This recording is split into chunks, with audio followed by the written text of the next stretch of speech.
Hello everyone, welcome to my channel. मैं महेश राय स्वागत करता हूं आपका अपने चैनल में। तो कल तक हमने 30 क्वेश्चन पढ़ लिए थे और ये 2015 का क्वेश्चन पेपर है, दिसंबर का नेट का, ठीक है। और ये थर्ड क्वेश्चन पेपर है, ठीक है, थर्ड क्वेश्चन पेपर है और हमने 30 क्वेश्चन पढ़ लिए हैं। आगे हम चलते हैं। ये था 30 क्वेश्चन जो था वो था कौन सी विधा ओपेरा का पर्याय है। तो इसका ओपेरा का पर्याय बैले है, ये इसका बी इसका सही आंसर था। आगे चलते हैं क्वेश्चन नंबर 31 पे। ये रहा क्वेश्चन नंबर 31।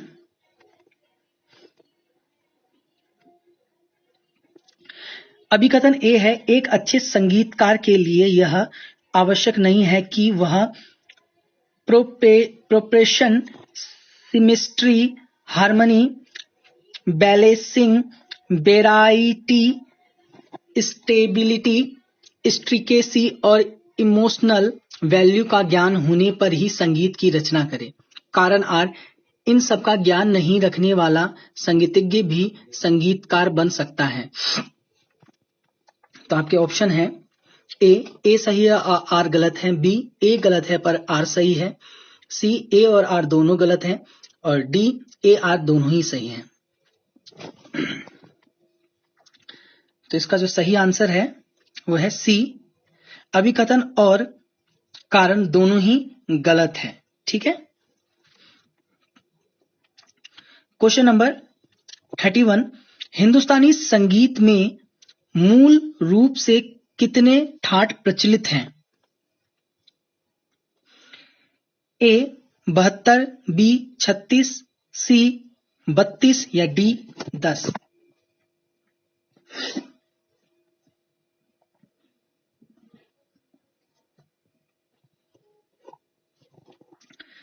ठीक है, तो इसका सही आंसर होगा डी 10, ठीक है। और 10 इसलिए होगा क्योंकि मूल रूप से बोला है, ठीक है। आगे चलो पढ़ते हैं इसको थोड़ा सा। तो इसका हिंदुस्तानी संगीत में मूल रूप से 10 ठाट माने गए हैं। ठाट प्राचीन समय से ही रागों को वर्गीकृत करने की प्रथा चली आ रही है। रागों को अलग अलग ढंग से वर्गीकृत किया गया, जैसे जाति के आधार पर राग रागनी वर्गीकरण, मेल या ठाट के आधार पर साधारण बोलचाल की भाषा में ठाट का अर्थ है ढांचा तैयार करना, मकान बनाना। हिंदुस्तानी संगीत में रागों की आवश्यकता के अनुसार ठाटों की संख्या घटती बढ़ती रही, परंतु ठाट पद्धति को व्यवस्थित करने का कार्य जो किया वो पंडित भातखंडे जी ने किया तथा गणित के आधार पर 32 ठाट माने उन्होंने। इन 32 ठाट में से केवल 10 ठाट ही लिए, माने उन्होंने 32, लिए कितने 10, ये याद रखना। विलावल, कल्याण, खमाज, मारवा, भैरव, काफी, भैरवी, आसावरी, पूर्वी और ये तोड़ी। तो ये 10 ठाट हैं और जो वैकंठमुखी ने मांगना है वो 72 ठाट माने हैं, हाँ? आगे चलते हैं क्वेश्चन नंबर 33। तो ये सुरावली आपको दी गई है, इससे संबंधित आपको राग बताना है, देख सकते हैं आप। तो पहला है नाइकी कांधड़ा, बी ए है नाइकी कांधड़ा, बी है आबोगी कांधड़ा, आभोगी होना चाहिए, ठीक है, आभोगी कांधड़ा है ये। और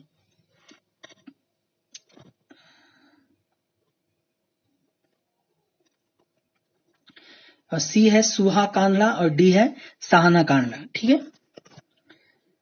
तो इसका जो सही आंसर है वो है सी, सुहा कांधड़ा के सुरावली है।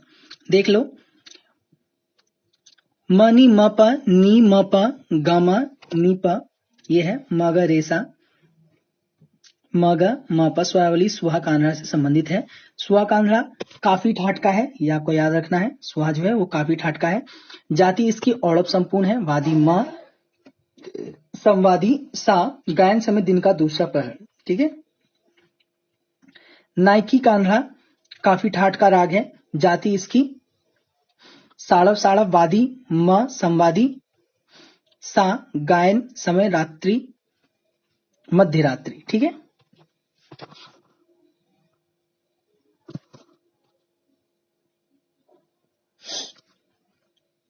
क्वेश्चन नंबर 34, जयजयवंती किस श्रेणी का राग है? तो ए संकीर्ण राग, बी परमेल प्रवेशक राग, सी छाया लंग राग, डी शुद्ध राग।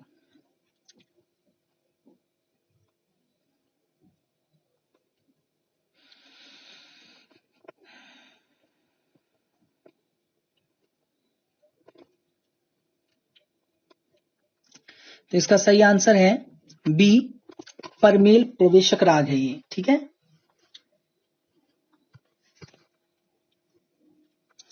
जयजयवंती परमेल प्रवेशक राग की श्रेणी में आता है।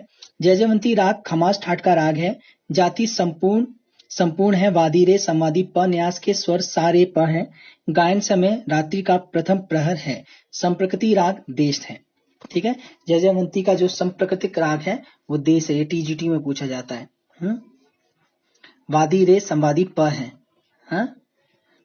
और गायन समय रात्रि का प्रथम पहर है। और ये सबसे मेन जो है ये परमेल प्रवेशक राग है। क्वेश्चन नंबर 35,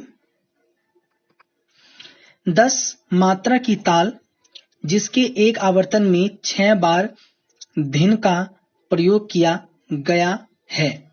ए सूल ताल, बी चौताल, या सी झंपा, या डी झपताल।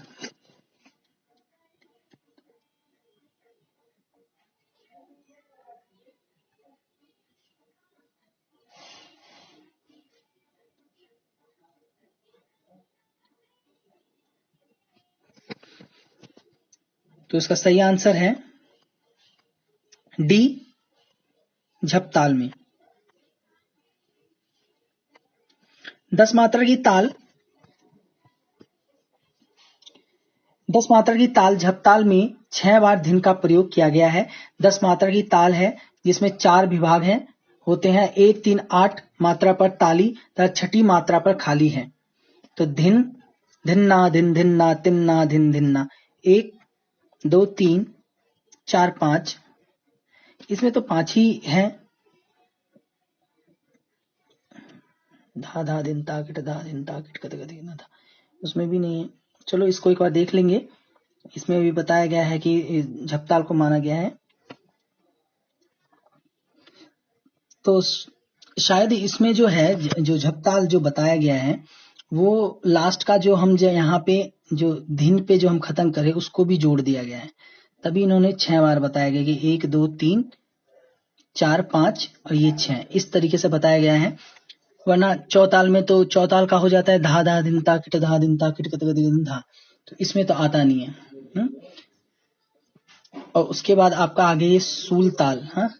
सूल ताल में भी नहीं आता। धा धा दिन ताकिट धा तित कट गदी गन धा, ये होता है इसका, तो इसमें भी नहीं आता। झंपा का देखा नहीं है तो झंपा का पता नहीं, और लेकिन यही है इसके चांस ज्यादा।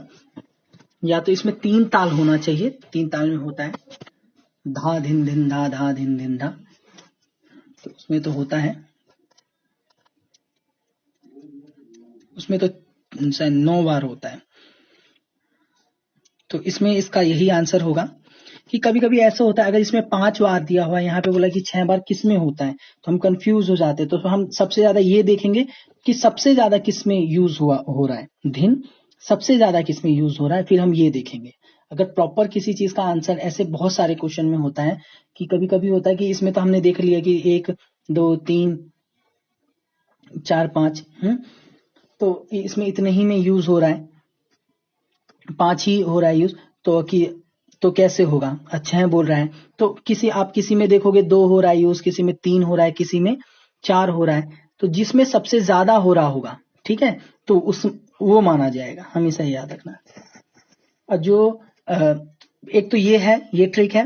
दूसरी चीज जो ऑप्शन होगा आपका, जैसे आपको दिया गया है 2 मिनट, जैसे आपको ऑप्शन दिया गया है A B C D, ठीक है, और आपका ऑप्शन कुछ भी दिया गया है, तो ज्यादा आप कोशिश करें, अगर आपको क्वेश्चन नहीं पता है तो जैसे आपको डाउट है तो ज्यादा या 2 क्वेश्चनों में डाउट है तो अगर वो ए के अंदर आ रहा है तो ए में ही लगाइए, ठीक है। अगर बी के अंदर आ रहा है तो बी में लगाइए, ठीक है। अगर ए बी में से आ रहा है, आपको डाउट ए बी में से है तो ए को लगाइए, बी सी में से आपको डाउट है तो बी को लगाइए, अगर ए डी में आपको डाउट है तो ए को लगाइए, है ना। जो पहले आए उसको आपको हमेशा टिक करना है, ये पहला है। और ये जो आपको मैंने बताया है ये हमेशा, ये दोनों चीज हमेशा याद रखना। आगे चलते हैं क्वेश्चन नंबर 36।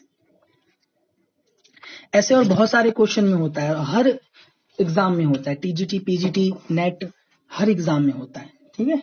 तो उसमें ज्यादा आपको टाइम वेस्ट नहीं करना उस वैसे क्वेश्चनों में, तो वैसे क्वेश्चनों में आप ज्यादा टाइम वेस्ट करोगे कि इसमें तो इतना ही हो रहा है, जैसे इसमें 5 ही हो रहा है, ज्यादा टाइम वेस्ट करोगे तो कंफ्यूज भी हो जाओगे और टाइम भी वेस्ट होगा,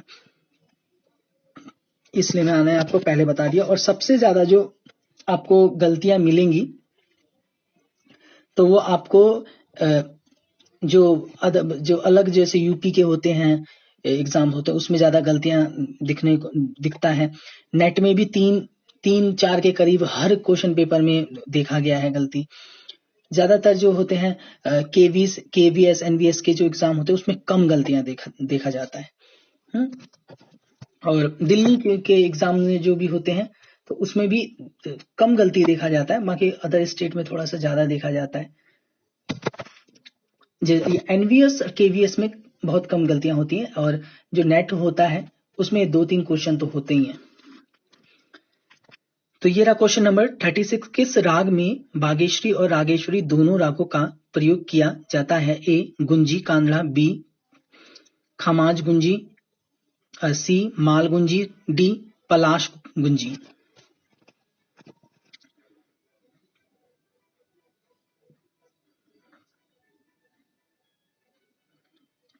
सही आंसर है इसका सी मालगुंजी में बागेश्वरी और रागेश्वरी दोनों का ही प्रयोग समान रूप से किया जाता है, ठीक है। मालगुंजी में याद रखना, बागेश्वरी और रागेश्वरी दोनों रागों का मिश्रण मालगुंजी राग है, ठीक है। मालगुंजी राग में प्रयोग किया जाता है। मालगुंजी राग काफी ठाट का है। जाति इसका क्या है? साड़व संपूर्ण, वादी म, संवादी सा। इसके आरोह में पवर्जित है। न्यास के स्वर सा म ग, गायन समय रात्रि का दूसरा प्रहर। संप्रकृतिक राग इसका बागेश्वरी है, हमेशा याद रखना इसका संप्रकृतिक राग बागेश्वरी है, क्योंकि इसमें वर्जित जो है वो प है, ये देख सकते हैं प है तो उसमें वैसे ही लगाया जाता है सा ग म ध मदनी सा सा नि द म ब द ग, तो वर्जित के तौर पे लगाया जाता है, वो याद रखना। तो क्वेश्चन नंबर 37, नाट्य शास्त्र में कितने श्लोकों का उल्लेख है? तो आपको ये श्लोक दिए गए हैं। ए है 4720, बी 4723, सी 4726, डी है 4730। कितने श्लोक हैं? जो भी क्वेश्चन नहीं आ रहा तो आप एक नोटबुक रखिए और उसको लिखते जाइए। अगर आप वो लिखेंगे तो आप उस क्वेश्चन को नहीं भूलेंगे। हमेशा याद रखिए, आप कभी भी ऑनलाइन कोई भी वीडियोस देखते हैं, मेरी देख रहे हैं या किसी और की देख रहे हैं, किसी की भी देख रहे हैं, तो आप अपने साथ एक नोटबुक जरूर रखिए, जिसमें आपको सिर्फ नोटबुक आपको सिर्फ जो ऑनलाइन आप क्लासेस ले रहे हैं उसके लिए सिर्फ रखिए, और वहां पे आप उसको नोट करते जाइए, जैसे पॉइंट वाइज नोट करते जाइए। ऐसा नहीं है कि उसमें एक रामायण लिख दोगे, नहीं, उसको पॉइंट वाइज, जैसे इसका है तो नाट्य शास्त्र, फिर आगे उसका श्लोक लिख दोगे, इतना लिख के श्लोक लिख दोगे, आपको याद रहेगा काफी टाइम तक, और आपको बहुत ज्यादा हेल्प होगी। अगर आप ये ट्रिक अपनाते हो तो बहुत ज्यादा हेल्प होगी। तो इसका जो सही आंसर है वो है सी 4726 टोटल श्लोक है। आइए पढ़ते हैं। नाट्य शास्त्र में 4726 श्लोकों का उल्लेख है। नाट्य शास्त्र भरत मुनि द्वारा रचित ग्रंथ नाट्य शास्त्र 200 से 400 ईस्वी पूर्व का माना गया है। इसमें 36 अध्याय हैं। इसमें अंतिम अध्यायों में 26 से 33 तक संगीत शास्त्रों का विवेचन किया गया है। 28 से कहां तक? 33 तक, याद रखना। संगीत का विवेचन किया गया है। इसमें 22 श्रुतियां तथा 7 शुद्ध स्वरों का वर्णन किया गया है। विकृत स्वरों के अंतर्गत 2 विकृत स्वर माने हैं, अंतर्गंधार और काकली निषाद। ठीक है। इसके अतिरिक्त भरत ने सारना का वर्णन किया है। 2 ग्राम में 14 मूर्छनाएं मानी हैं तथा 18 प्रकार की जातियों का वर्णन किया है। भरत ने 4 गीतियां मानी है। रस तथा चित्रा, मतकोकिला आदि वीणाओं का वर्णन उन्होंने किया। अब ये देखो, अगर आप जैसे नाट्य शास्त्र के बारे में आप इसमें मैंने अभी जो बताया वो लिख लोगे तो एक मोटे तौर पे आपने उस चीज को एक पूरा नाट्य शास्त्र लिख लिया है ना। जो मोटे तौर पे पूछा जाता है, इसमें जो ऑप्शन में जो एक्सप्लेन किया गया है वो बहुत अच्छा है, तो उसको आप लिख लोगे। जैसे इतनी चीजें आप लिख लोगे तो इसी से रिलेटेड क्वेश्चन, अब ये एक क्वेश्चन नहीं है, ये कम से कम 10 क्वेश्चन है इसके अंदर। तो आगे चलते हैं क्वेश्चन नंबर 38। निम्नलिखित में से कौन सारंगी वादक थे? ए हुसैन खान, बी बुंदू खान, सी जफर खान, डी फिदा खान। तो इसका सही आंसर है बी बुंदू खान।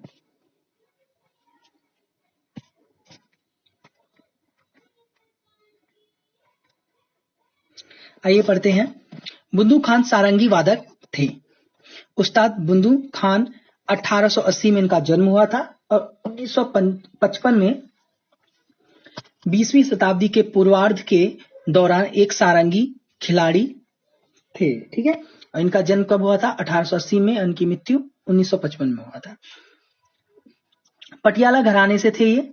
ठीक है। बुंदू खान भी एक संगीत सिद्धांतवादी या संगीतकार थे।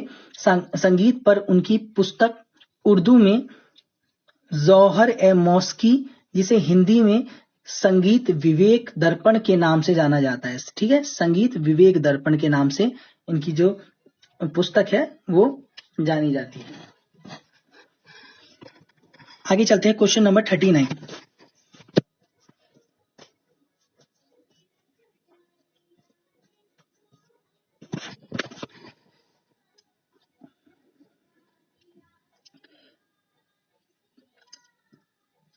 ताबल के पीट स्ट्रेस और कैंडेनेसेस को दर्शाने वाले कतिपय आवर्तन धुन है। ए मुखड़ा, बी कायदा, सी उपज, डी नगमा। कहीं कहीं पे स्पेलिंग भी मिस्टेक है इसमें।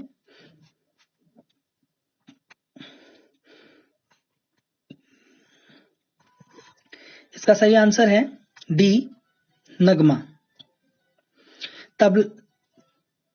तबला के बीट स्ट्रेस और कैडनेसेस को दर्शाने वाले कतिपय आवर्तन धुन को नगमा कहते हैं। ओके।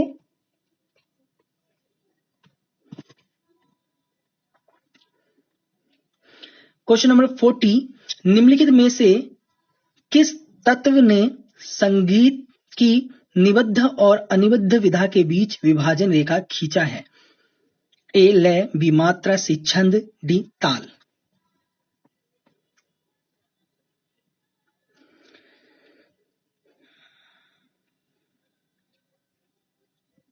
सही आंसर है डी ताल, क्योंकि सीधे आप समझ सकते हैं इसको, निबद्ध में जो निबद्ध हो ताल के अंदर हो, अनिबद्ध जो ताल में नहीं होते।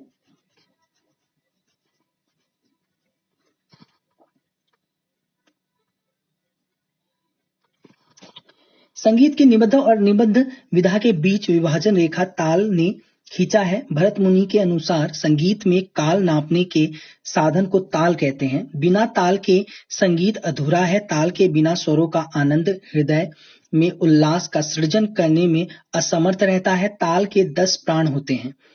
एक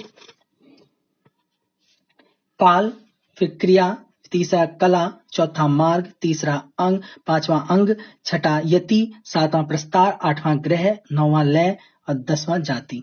ओके, ये याद रखना, ताल के 10 प्राण होते हैं। आगे चलते हैं क्वेश्चन नंबर 41। मेहर बैंड की स्थापना किसने की? तो ए है अलाउद्दीन, बी अली अकबर, सी अब्दुल फजल और डी अब्दुल हफीज। ये बहुत बार पूछा जाता है, ये जो क्वेश्चन है ये बहुत बार पूछा जाता है।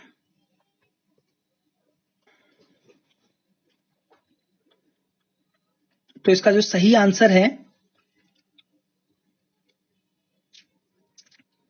वो है अलाउद्दीन, ए।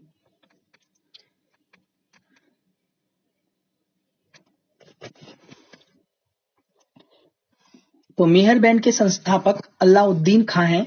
अलाउद्दीन खां का जन्म 1862 ईस्वी में हुआ था। ठीक है। त्रिपुरा के शिवपुर राज्य में हुआ था।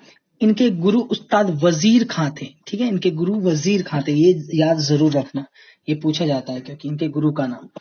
संगीत की शिक्षा ग्रहण की खां साहब ध्रुपद, ख्याल, टप्पा, ठुमरी आदि गायन में माहिर थे। बाबा की, इनको बाबा भी कहते थे, ये भी याद रखना, इनको बाबा भी कहते थे। बाबा की ध्रुपद पर आधारित होते हुए भी उनकी विशिष्ट पद्धति थी, जिसे आज सेनिया मेहर अथवा मेहर शैली या मेहर घराना का कहते हैं। ठीक है, सेनिया मेहर या मेहर घराना भी कहते हैं। खां साहब को तानसेन संगीत की ओर से अफ्ताफे हिंद, ठीक है, वर्ष 1949 में भारत खंडे संगीत विद्यालय की ओर से संगीत आचार्य, वर्ष 1964 में शांति निकेतन की ओर से दशीकोत्तम राजा मेहर की ओर से संगीत नायक, वर्ष 1952 में। ठीक है, संगीत नाटक अकादमी के फेलो, वर्ष 1958 में। ये पूछा जाता है फेलो अवार्ड के बारे में। भारत सरकार की ओर से पद्म भूषण आदि के अलंकारों से सम्मानित किया गया है। तो देख लो, 1962 में ही इन्होंने 1958 तक इनको इतने सारे पुरस्कार मिल गए थे। तो आगे चलते हैं क्वेश्चन नंबर 42 पे। निम्नलिखित में से किसका अर्थ संगीत शास्त्र है?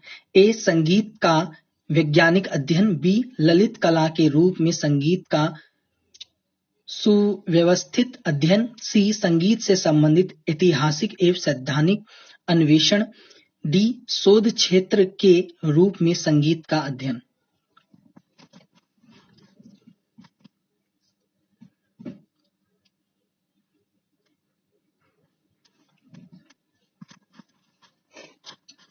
तो इसका जो सही आंसर है वो है संगीत शास्त्र का संगीत से संबंधित ऐतिहासिक एवं सैद्धांतिक अन्वेषण से माना गया है। ठीक है, तो इसका जो सही आंसर होगा वो सी होगा। आगे चलते हैं क्वेश्चन नंबर 43 पे।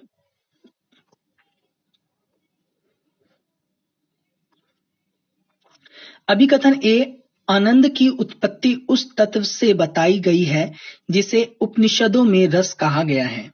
कारण आर है इसका। संगीत प्राणी लोकोत्तर रस का आनंद लेते हैं जो सभी आनंद का सूत्र है। तो ऑप्शन है आपके ए आर दोनों ही सही है, बी ए आर दोनों ही गलत है, ए गलत है और आर सही है, सी ए आर दोनों गलत हैं, डी ए सही है और आर गलत है।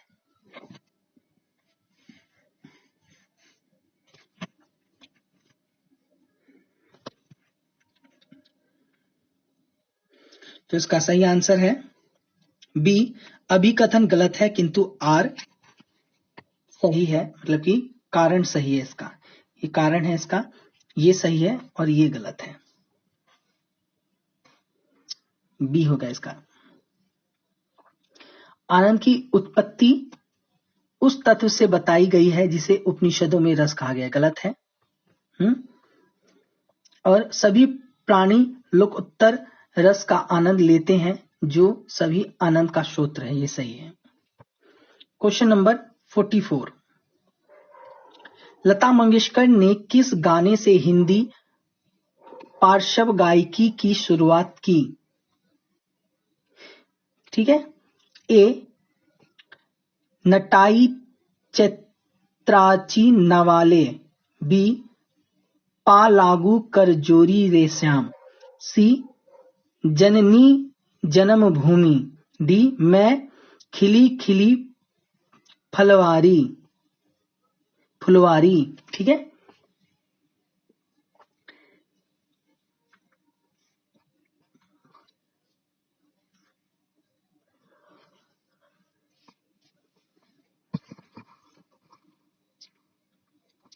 इसका सही आंसर है बी पा लागू कर जोरी रे श्याम से। ठीक है, इसका बी आंसर जो है वो सही है।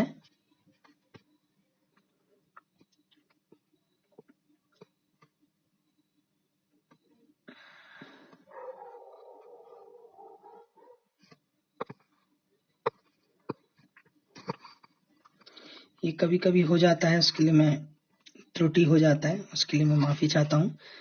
और बी है पा लागू कर जोरी रे श्याम। ठीक है। क्वेश्चन नंबर,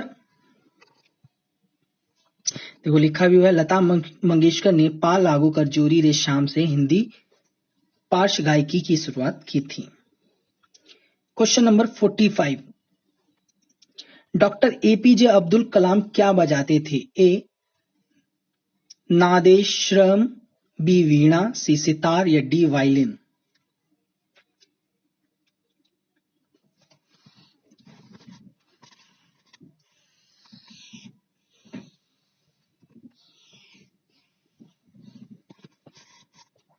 तो आपका सही आंसर है बी वीणा बजाते थे। ठीक है।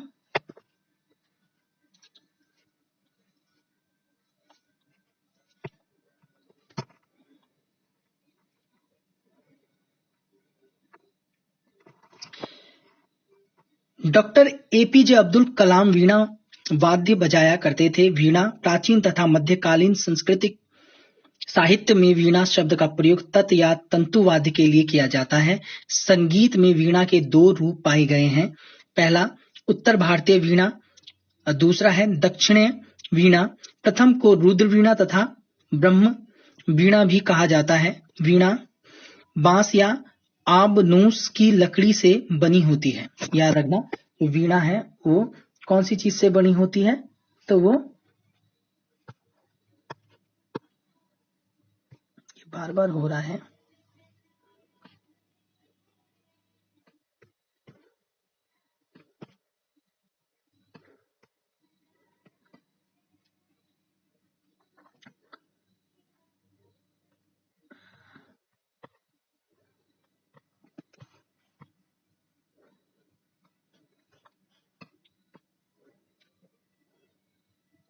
तो जो होता है ये याद रखना, वीणा बांस या आबनूस, ये अगर बांस और आबनूस दोनों हैं उसमें तो आप आबनूस लगाओगे। ठीक है। आबनूस की लकड़ी से बनी होती है। इसके दंड की लकड़ी 3 फीट होती है। इसमें प्राय 2 तुम्बे लगे होते हैं। इस पर पीतल के 22 से 24 तक पर्दे लगाए जाते हैं। ठीक है। जो सुंदरी या सरिका कहा जाता है, इसके 4 मुख्य तार लगे रहते हैं जो मंद्र मध्य, जो मंद्र म, मंद्र सा, मंद्र प और मंद्र ग में भी मिलाए जाते हैं। याद रखना। ज्यादातर ये पूछा जाता है कि वीणा का पहला तार किस में मिलाया जाता है, तो वो मंद्र म है। ठीक है। और तानपुरे का पूछा जाता है तो तानपुरे का प है। तो ये थे आज के हमारे 15 क्वेश्चन। तो मुझे उम्मीद है आपको अच्छा लग रहा है, और अच्छा लग रहा है तो चैनल को सब्सक्राइब कीजिए, लाइक कीजिए, कमेंट कीजिए और बेल आइकन को प्रेस करना ना भूलें। और जितने भी म्यूजिशियन हैं, जितने भी टीचर्स हैं यहाँ पे, और जो टीचर बनना चाहते हैं और टीजीटी पीजीटी या नेट की तैयारी कर रहे हैं, तो और वो अपने फ्रेंड्स को भी शेयर करें ताकि उनकी भी हेल्प हो पाए, आपकी भी हो। और इसी तरीके से अप्रिशिएट करते रहें ताकि मैं अपने संगीत की सेवा करता रहूं। और हमारा जो टेलीग्राम है वो तो आपको पता ही होगा, लेकिन नहीं पता तो मैं बता देता हूँ। ऑल म्यूजिक एग्जाम के नाम से टेलीग्राम है और डिस्क्रिप्शन में उसका मैंने लिंक दे रखा है, वहां से आप डायरेक्ट जाके जुड़ सकते हैं। कोई था जो बोला था वो लिंक ओपन नहीं हो रहा, तो लिंक ओपन हो रहा है, आपका शायद नेट ऑफ होगा, आप दोबारा से करके देखना तो हो जाएगा। अगर कोई प्रॉब्लम आ रहा है तो टेलीग्राम पे जाके ऑल म्यूजिक एग्जाम डालिए, आ जाएगा, वहां पे ज्वाइन हो जाइए। जैसे डिस्क्रिप्शन में मैंने लिंक दे रखा है, वहां से आराम से आप ज्वाइन हो सकते हो। फेसबुक का भी लिंक दे रखा है, वहां से भी ज्वाइन हो सकते हैं आप। तो 2 जगह है, आप जहां से भी जुड़ना चाहते हैं वहां से आप जुड़ सकते हैं। बाकी कोई भी प्रॉब्लम होती है तो कमेंट करके पूछ सकते हैं। कोई भी किसी भी तरह की जानकारी चाहते हैं तो वो बताए। कोई भी पीडीएफ होता है तो उसके लिए, या कोई क्वेश्चंस होते हैं, जैसे पीडीएफ में कमेंट में पीडीएफ नहीं होता, इसलिए टेलीग्राम पे पीडीएफ में कर देता हूँ, या गवर्नमेंट और प्राइवेट जॉब के लिए जो भी आता है तो उसकी वैकेंसीज मैं वहां पे बता देता हूँ। तो यही था आज के लिए, इतना ही, जितना भी मेरे से हो पा रहा है उतना मैं कर रहा हूँ। तो थैंक यू एवरीवन, जय हिंद, जय भारत।